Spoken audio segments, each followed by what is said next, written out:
the congressional hearing room went dead silent.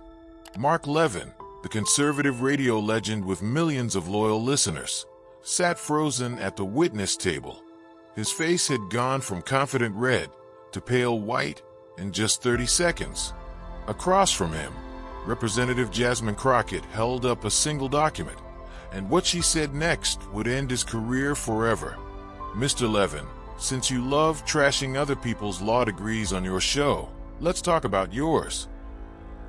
What happened in the next 10 minutes became the most viral political destruction in modern history. A freshman congresswoman with a law degree Levin had publicly mocked just weeks earlier was about to expose him as a fraud in front of the entire nation. This wasn't just a debate. This was an execution by facts, and Levin never saw it coming.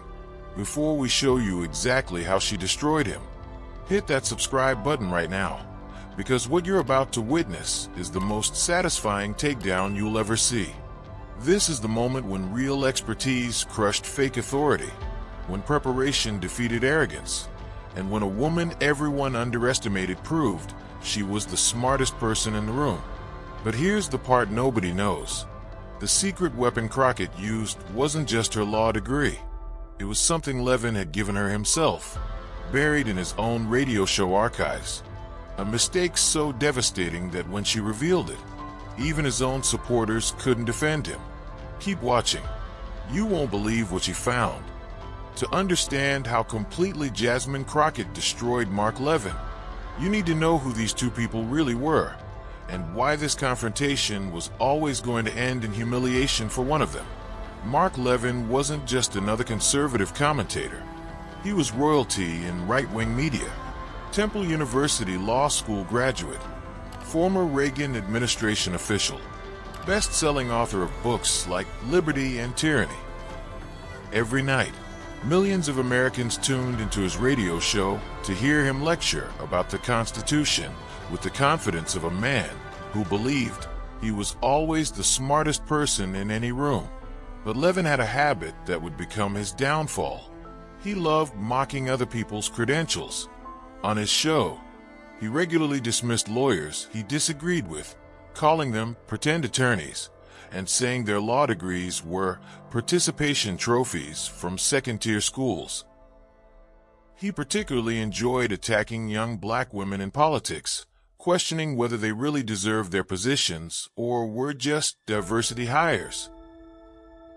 3 weeks before the hearing, Levin made a fatal mistake. During a segment about Democratic representatives, he specifically mentioned Jasmine Crockett, this congresswoman from Texas. He sneered on air. Went to the University of Houston Law Center, a second-tier school at best. These are the kind of affirmative action lawyers who wouldn't last 5 minutes in a real legal debate. What Levin didn't know was that Jasmine Crockett was listening, and she wasn't just any congresswoman.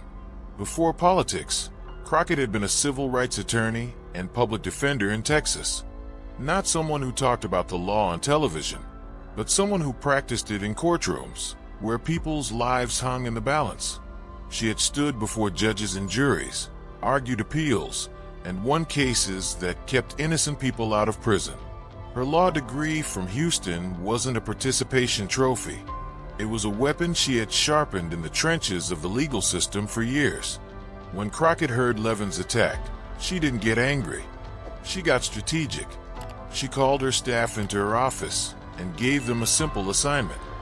Find every legal mistake Mark Levin has made on his show for the past year. Every wrong case citation, every misunderstood precedent, every constitutional concept he's gotten wrong. Compile everything. For 3 weeks, a team worked in secret. They went through hundreds of hours of Levin's radio show, fact-checking every legal claim he made. What they found was stunning.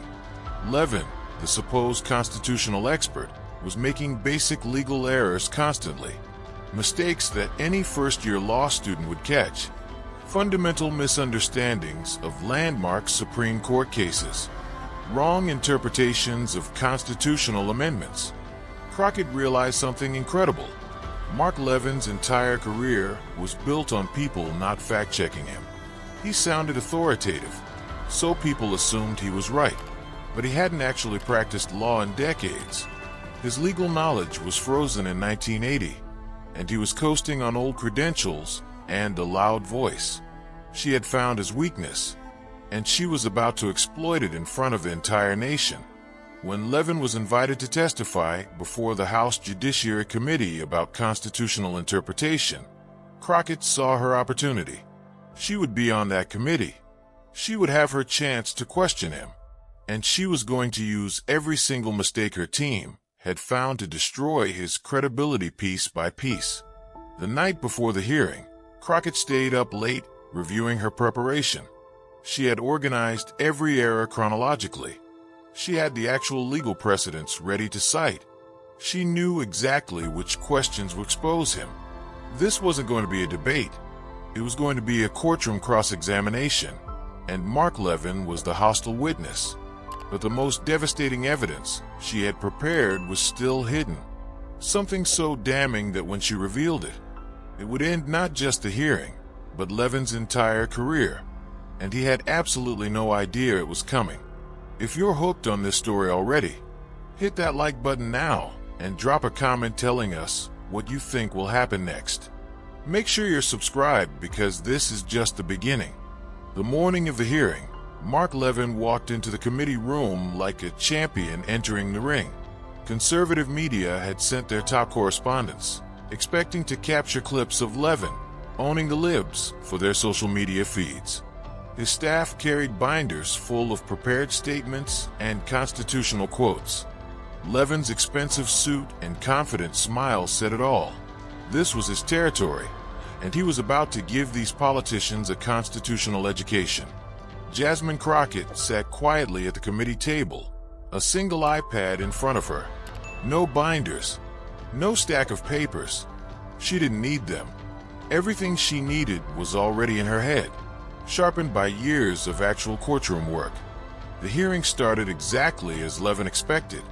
Republican committee members asked him friendly questions about constitutional originalism, and Levin delivered eloquent answers, quoting the Federalist Papers and Founding Fathers with the ease of someone who had given this performance 1,000 times. The cameras loved it. Conservative media representatives were already tweeting highlights. Then the committee chair said the words that would change everything. Representative Crockett, you have the floor for questioning.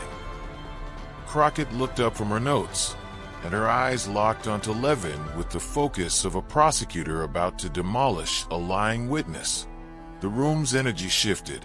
Something in her expression made everyone lean forward.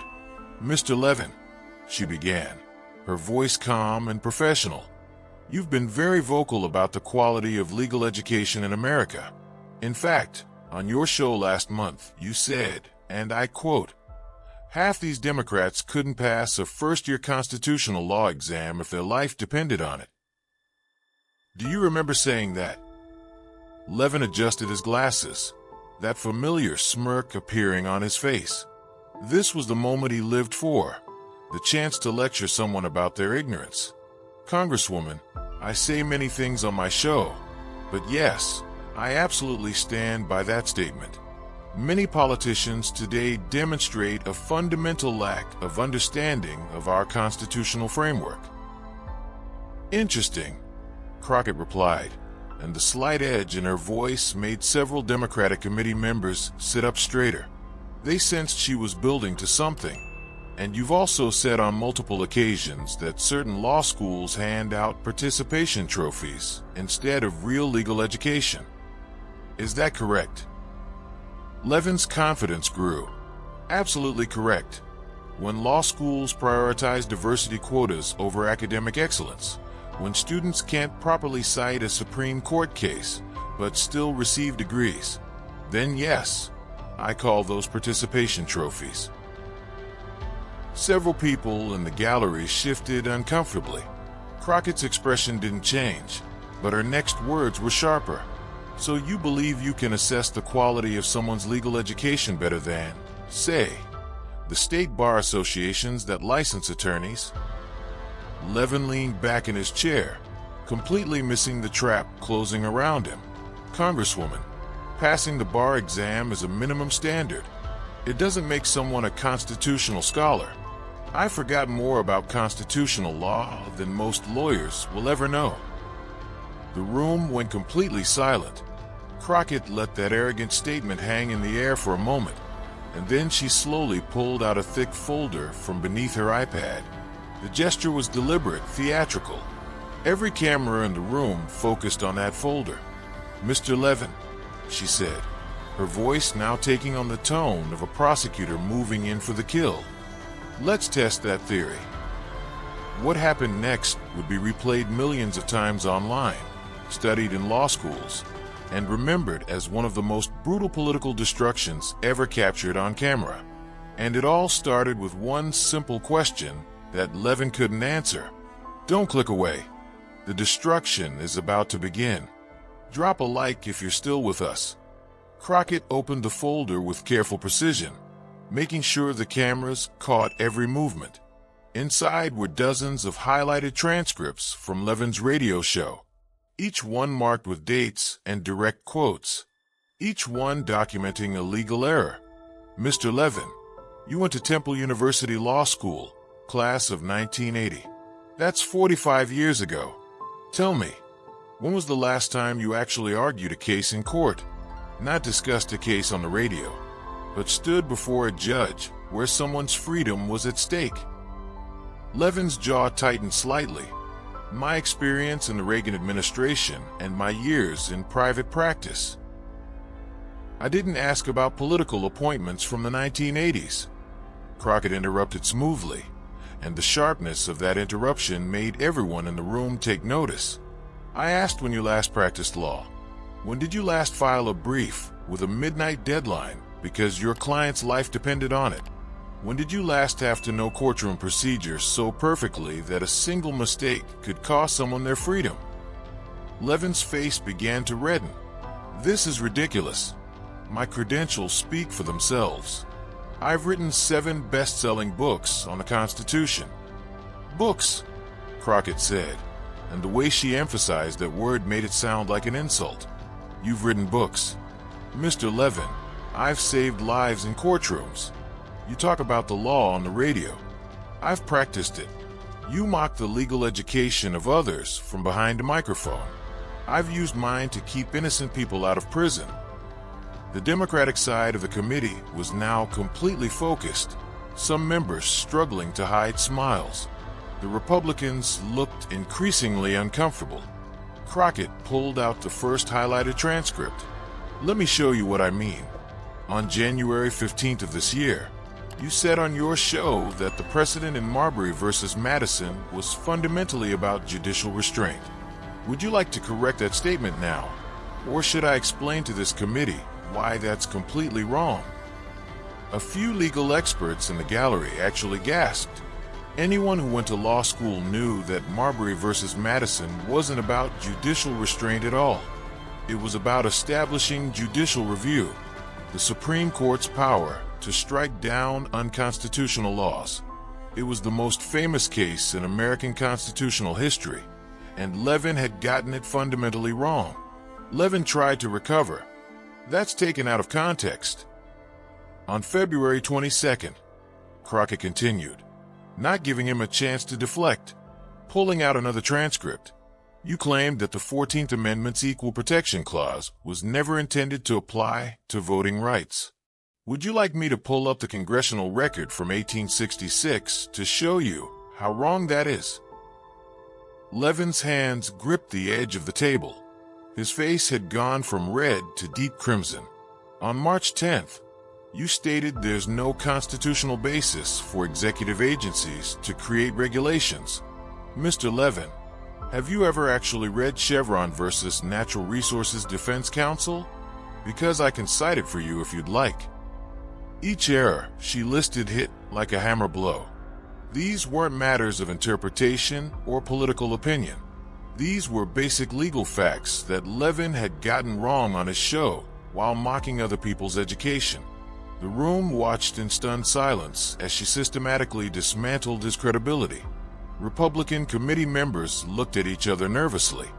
This wasn't going according to plan at all. Conservative media representatives had stopped taking notes for their "Levin owns the libs" clips and were now watching with growing horror. Levin tried one final time to regain control. "This is character assassination. This is exactly the kind of—" "No, Mr. Levin." Crockett's voice cut through his attempted bluster like a knife through paper. "This is what happens when you build a career on arrogance without the substance to back it up. This is what happens when you spend years mocking other people's qualifications while making basic errors yourself. This is what happens when someone who actually knows what they're talking about finally calls your bluff." She paused, letting the weight of those words settle over the room like a heavy blanket. Then she leaned forward slightly. "Let me ask you something more basic, Mr. Levin, something any practicing lawyer would know. Can you explain the difference between a motion in limine and a motion for summary judgment?" Levin's mouth opened, then closed. These were fundamental courtroom procedures that any attorney who actually practiced law would know instantly. His hesitation told everyone in that room everything they needed to know. "How about this?" Crockett continued, her tone now almost sympathetic, which somehow made it worse. "What's the standard for ineffective assistance of counsel under Strickland versus Washington? Every public defender knows this by heart because our clients' lives depend on it." Levin stared at her, and for perhaps the first time in his media career, he had nothing to say. The constitutional expert, the man who spent decades lecturing America about the law, couldn't answer basic questions that any first-year associate at a law firm would know. But Crockett wasn't done. She had saved her most devastating blow for last. And when she delivered it, Mark Levin's career would be over. Stay with us. The knockout punch is coming right now. Hit subscribe if you haven't already. Crockett sat back in her chair, and everyone in that room knew she was about to deliver something big. The entire gallery held its breath. Even the Republican committee members had stopped trying to interrupt. They wanted to see where this was going. "Mr. Levin," Crockett said, her voice now carrying the weight of someone about to deliver a verdict, "I want to give you one final chance to redeem yourself. One simple question that any first-year law student could answer. In fact, it's so basic that it's frequently on the bar exam." She paused for effect, letting the tension build. "Can you explain the doctrine of incorporation? How the Bill of Rights applies to state governments through the 14th Amendment?" This was it. This was Constitutional Law 101, the most fundamental concept in American constitutional law. If Levin couldn't answer this, everything he'd built his career on would crumble in front of the entire nation. The room was completely silent except for the subtle whir of C-SPAN cameras. Everyone waited. Levin opened his mouth to speak, and what came out was painful to watch. The doctrine of incorporation, it's about how the Bill of Rights through the 14th Amendment. He was fumbling, searching for words, his usual bombastic confidence completely gone. It's the way that certain provisions. He couldn't do it. Mark Levin, the man who had spent 40 years lecturing America about the Constitution, couldn't explain one of its most basic principles. "Let me help you," Crockett said, and the sympathy in her voice was more devastating than any anger could have been. "The doctrine of incorporation is the legal theory by which the Bill of Rights, originally applicable only to the federal government, has been applied to the states through the Due Process Clause of the 14th Amendment. This happens through selective incorporation, which is the predominant approach, or total incorporation. The Supreme Court has used this doctrine in landmark cases like Gitlow v. New York for free speech, Mapp versus Ohio for search and seizure protections, and McDonald v. Chicago for Second Amendment rights." She delivered the explanation flawlessly, like she was teaching a class. Then she looked directly at Levin. "This is not complex legal theory, Mr. Levin. This is what we teach in Week 2 of Constitutional Law. Week 2. The silence that followed was absolutely crushing. Even the Republican chairman of the committee couldn't look at Levin. The conservative media representatives were already on their phones, some trying to figure out how to spin this disaster, others already distancing themselves from what everyone knew was a career-ending moment. But Crockett wasn't finished. She reached down and pulled out 3 documents, holding them up for the cameras to see clearly. "This," she said, holding up the first document, "is my law degree from the University of Houston Law Center, the second-tier school you mocked on your radio show 3 weeks ago as handing out participation trophies." She held up the second document. "This is my bar certification from the state of Texas, something you haven't maintained in decades because you stopped actually practicing law." Then she held up a thick stack of papers. "And these are just some of the cases I've won, the appeals I've argued, the lives I've changed through actual legal practice. Not theory, not radio commentary, not 40-year-old credentials that I use to attack other people while making basic errors myself.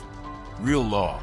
She placed the documents on the table in front of her, and when she spoke again, her voice carried the force of someone who had been preparing for this moment her entire career. "You see, Mr. Levin, the difference between you and me isn't that you went to Temple and I went to Houston. It's not that you're white and I'm black. It's not that you're a man and I'm a woman. The difference is that I'm a lawyer, a real lawyer who does real legal work. You're a radio host who used to be a lawyer 40 years ago and has been dining out on that credential ever since, while having the audacity to question the qualifications of those of us who actually practice law." The room erupted. Democratic committee members couldn't contain themselves anymore. Some actually applauded before the Republican chairman weakly gavelled for order. But the damage was done. It was complete. It was total. Crockett gathered her papers calmly, organizing them with the precision of someone who had just won the biggest case of her career. "I have no further questions for this witness, Mr. Chairman. I think Mr. Levin's qualifications to speak on constitutional matters have been sufficiently clarified for the record." As she said this, she stood up to leave the committee room, but as she passed Levin's table, she paused for just a moment and delivered one final, devastating line that the microphones caught perfectly. "By the way, Mr. Levin, I'll be listening to your show tonight. I'm curious to hear how you'll spin this. Although given your performance today, I'm not sure you know what spin means in a legal context either." Mark Levin sat there, his face cycling through shades of red and purple, his hands trembling with rage and humiliation.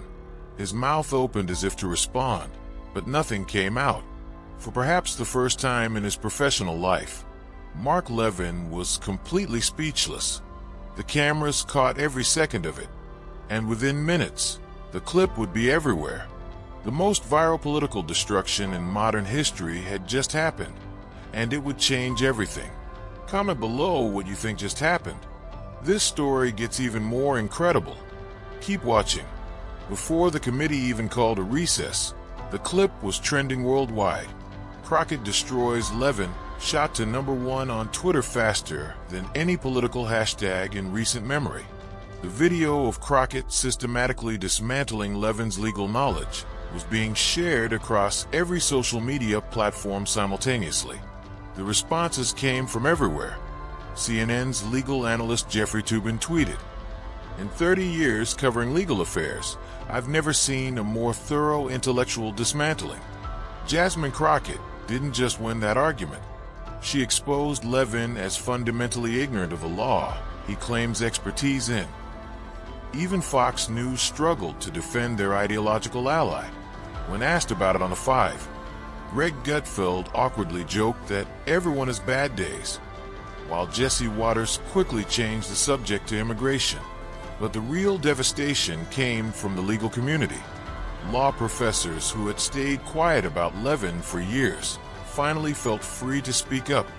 Harvard Law's Lawrence Tribe posted a detailed thread breaking down every legal error Levin had made during the hearing, calling it a masterclass in what happens when political commentary masquerades as legal expertise. Conservative legal circles were especially brutal in their anonymous comments to reporters. One Federalist Society member told Politico, "We've all known for years that Levin was more entertainer than lawyer. Nobody wanted to be the one to call him out because of his platform. Crockett just did what we should have done years ago." By that evening, Levin's radio show was must-listen radio, but not for the reasons he wanted. Millions tuned in to hear how he would respond to his public humiliation. What followed was even more damaging than the original confrontation. Levin spent his entire first hour ranting about radical left ambush tactics and disrespect for conservative voices. But he never addressed a single legal mistake that Crockett had pointed out. He never explained his fumbling of basic constitutional concepts. Instead, he attacked Crockett personally, calling her unqualified and suggesting she had been coached by radical law professors. The response was immediate and brutal. Even his own longtime listeners started calling in to challenge him. One caller from Texas said on air, "Mark, I've listened to you for 15 years, but that congresswoman was right. You couldn't answer basic questions. How can you call her unqualified when she clearly knows more about practicing law than you do?" Levin cut the caller off and went to commercial, but it was too late. The dam had broken. Within 3 months, Levin's radio audience had dropped by 40%. Major market stations in Houston, Atlanta, and Philadelphia dropped his show entirely. His podcast downloads fell 60%. Book sales plummeted. Speaking engagements were quietly canceled. The Blaze TV decided not to renew his contract. Meanwhile, Jasmine Crockett's career skyrocketed. Her Twitter followers increased by 500,000 in just 48 hours. Law schools across the country invited her to speak at commencements. MSNBC offered her a regular legal analyst position. Publishers reached out about book deals. The University of Houston Law Center reported a 30% surge in applications, with many applicants specifically citing Crockett's example as inspiration. More importantly, she had fundamentally changed the conversation about expertise and authority in America.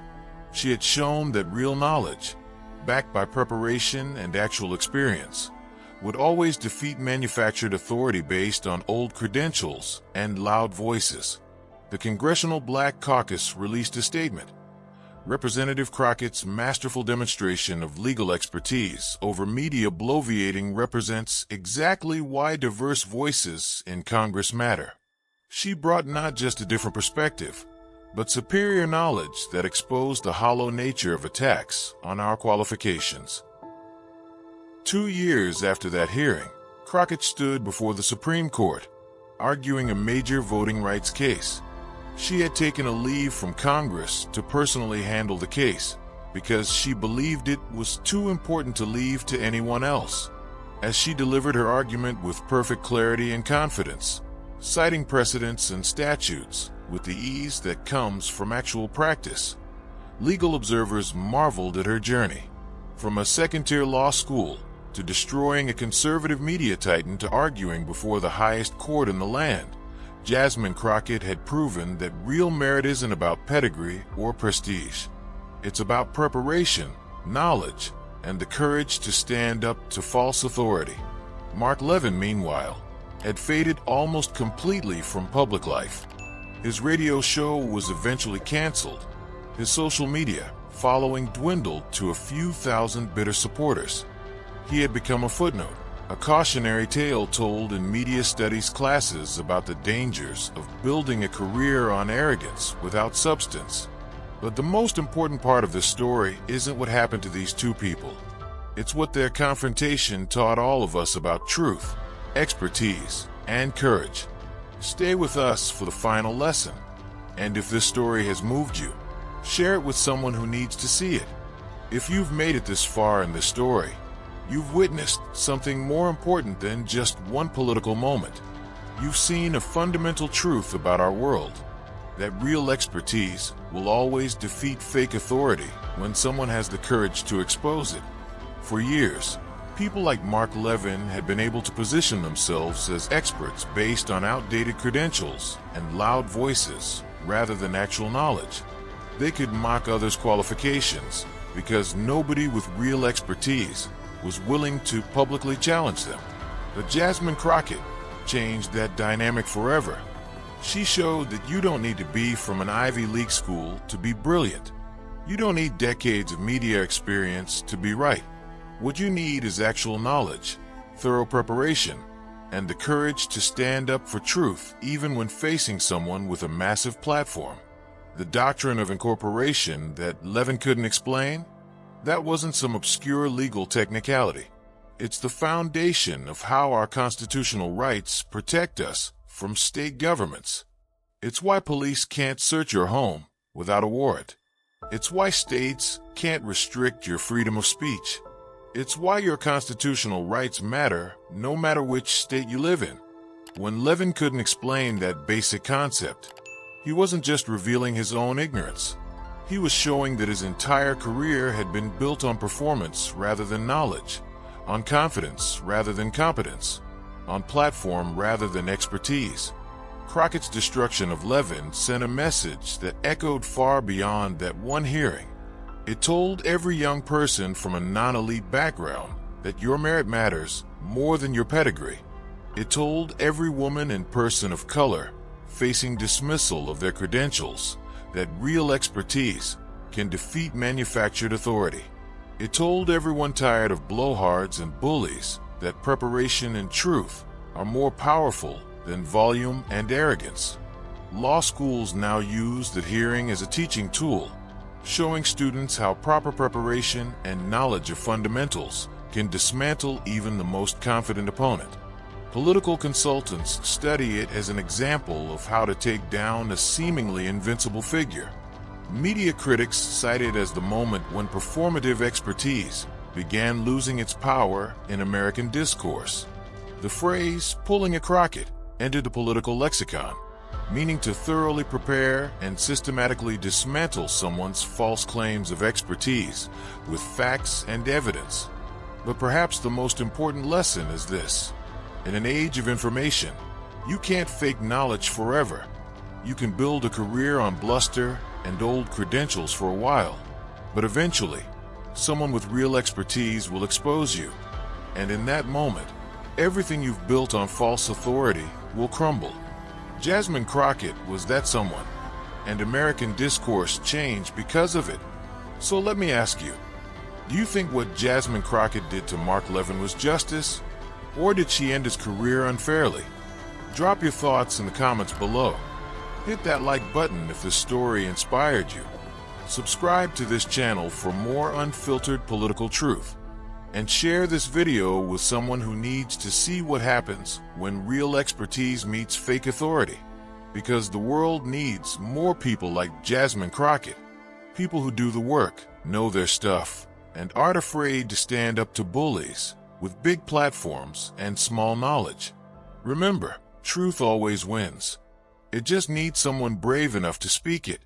Until next time, keep watching, keep thinking, and keep demanding real expertise over empty performance.